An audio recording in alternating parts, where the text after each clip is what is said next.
Quand on parle d'indépendance, on imagine souvent une rupture nette.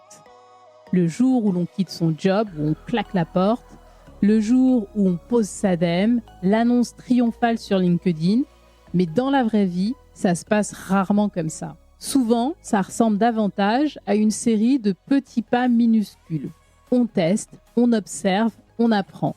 Et un jour, on réalise qu'on n'a plus besoin de filet.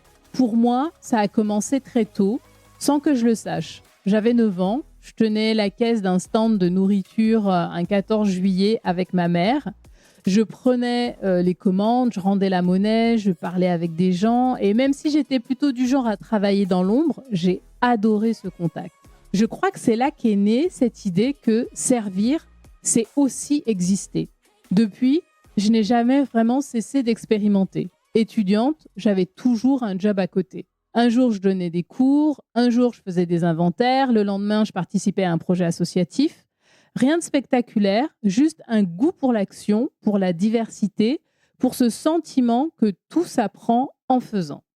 Avant de me lancer à plein temps, j'ai continué à tester sans le nommer ainsi. J'ai proposé des formations gratuites, j'ai fait du bénévolat, des accompagnements informels, j'ai appris à parler en public, à manager, à transmettre. Je faisais mes gammes sans pression. Et c'est ce cumul d'expériences, ce faire sans trop y penser, qui a construit ma confiance. C'est ça, la vérité du test. Il ne s'agit pas d'un exercice, mais d'un terrain d'entraînement. Tester son indépendance, c'est vivre un peu comme un indépendant. Alors, comment on teste ? Il y a 1000 manières, je vous en propose 3. Accepter une mission ponctuelle dans son domaine.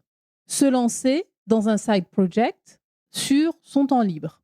Créer une micro-offre, même symbolique, c'est un pas extraordinaire vers l'indépendance. L'important, ce n'est pas la forme, c'est vraiment l'intention, ce que vous cherchez à comprendre. Est-ce que j'aime ce rythme ? Est-ce que je sais m'organiser ? Est-ce que je tiens la distance ? Est-ce que cette autonomie m'anime vraiment ou au contraire, est-ce qu'elle m'épuise ? Tester son envie d'indépendance, c'est faire un pas de côté pour observer son propre fonctionnement. Je me suis trompée plusieurs fois. J'ai accepté des missions que je n'aurais jamais dû accepter. J'ai laissé passer des signaux d'alerte, des red flags, des clients qui parlaient mal à leurs équipes, par exemple, des contrats qui étaient trop flous, déséquilibrés, des promesses de paiement beaucoup trop tardives. J'ai appris à mes dépens qu'un oui mal placé coûte toujours plus cher qu'un non clair et franc. Mais ce sont ces expériences-là qui m'ont appris à poser mes limites, à dire non quand les conditions ne respectent ni mon travail ni mes valeurs, parce que tester, c'est aussi apprendre à se respecter dans le processus. Aujourd'hui, quand je repense à cette période, je me rends compte que je n'ai jamais sauté dans le vide. J'ai avancé pas à pas, en observant, en ajustant et en apprenant. Et un jour, j'ai réalisé que le vide avait disparu. Si vous êtes dans cette phase où l'envie de bouger devient trop forte, mais que vous ne savez pas encore si c'est le bon moment, je vous laisse sous la description le lien vers mon site internet et mon agenda pour prendre rendez-vous, ainsi que le lien vers le guide gratuit des 10 erreurs que commettent les salariés qui veulent se lancer à leur compte.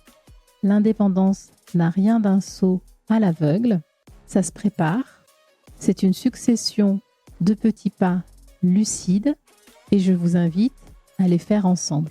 À bientôt pour un prochain épisode de la chronique 7 ans au Free Bet.